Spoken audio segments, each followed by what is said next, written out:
Get respected authority. Once a long time ago, I worked in a lab that served two departments.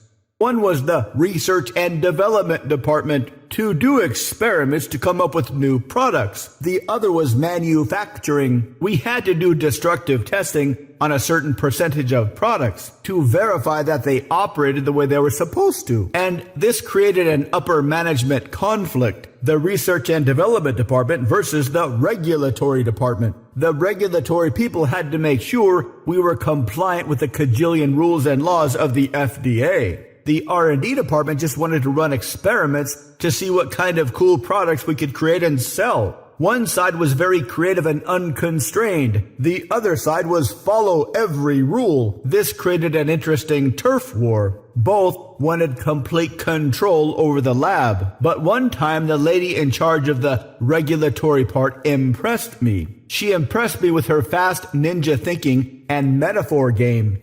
We had done something for her in a pinch that she needed for a very important meeting. She came into our lab right when we were finished. I handed her the results. She checked the numbers and immediately said, "You guys are walking on water down here," which I immediately suspected as false praise. But what happened next is what really impressed me, even though it was more false praise. She turned to leave and saw another lab person. This second lab person was Jewish. She knew he was Jewish. Without missing a beat, without even breaking her verbal game, she repeated her praise. But she said, "Manna from heaven." Why so impressive?